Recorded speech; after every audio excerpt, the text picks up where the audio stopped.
Saya ingin menegaskan kembali sesuai dengan arahan Bapak Presiden, dana desa fokus untuk dua hal. Ya, sekali lagi dana desa fokus untuk dua hal. Pertama, padat karya tunai desa. Yang kedua, pencegahan dan penanganan COVID-19. Penanganan virus COVID-19 itu adalah daya tahan tubuh. Nah, yang harus diantisipasi adalah warga desa yang datang dari luar. Satu, dari luar itu banyak. Maksudnya, pertama dari luar kota, dari luar provinsi, dari luar negeri, bahkan dari luar desa pun harus diantisipasi. Lakukan karantina mandiri. Artinya apa? Nggak usah keluar-keluar dari rumah. Kalau perlu nggak usah keluar-keluar dari kamar. Minimal 14 hari. Supaya apa? Supaya kalau seandainya ada virus yang sudah masuk, itu tapi belum berkembang biak, maka selesai. Yang juga harus disiapkan untuk antisipasi, untuk pencegahan, yaitu identifikasi fasilitas desa.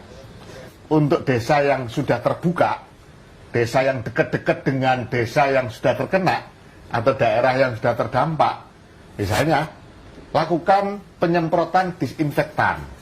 Dana desa boleh digunakan untuk bikin posko, digunakan untuk bikin disinfektannya, digunakan untuk bikin alat semprotnya, dan seterusnya, untuk beli buku pencatatan kalau memang di balai desa tidak ada.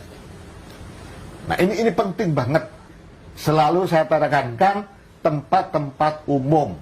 Jangan kemudian yang disemprot itu rumahnya kades dulu, jangan. Yang disemprot dengan dana desa adalah tempat-tempat umum. Balai desa, pasar desa, tempat-tempat ibadah, gereja, masjid, musola, PAUD. Nah, itu yang disemprot dulu dengan bisa menggunakan dana desa untuk pencegahan.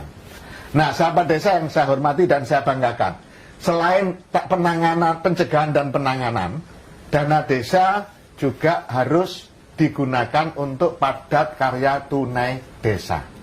Padat karya tunai desa jangan hanya terfokus pada infrastruktur. Padat karya tunai desa pertama harus melibatkan kelompok miskin, melibatkan pengangguran, melibatkan setengah pengangguran, atau kelompok-kelompok marginal lainnya. Yang kedua, padat karya tunai desa, upahnya harus diberikan setiap hari, tidak boleh mingguan. Hari ini bekerja, hari ini juga mereka menerima upah. Supaya apa? Supaya bisa digunakan untuk membeli bahan makan, bisa digunakan untuk menjaga kesehatan, supaya tidak mudah terdampak dengan virus COVID-19. Bagi desa yang sudah APBDes-nya selesai, tapi dana desanya belum cair, lakukan perubahan APBDes. Ketika APBDes-nya tidak fokus pada dua hal ini, lakukan revisi APBDes atau perubahan APBDes. Rujukannya jelas, ada surat Permendagri, ada di surat edaran Menteri Desa nomor 8 tahun 2020. Saya yakin sudah beredar semua. Di situ ada dengan merujuk pada peraturan Menteri Dalam Negeri terkait dengan pengelolaan dana desa. Itu bagaimana melakukan perubahan APBDes.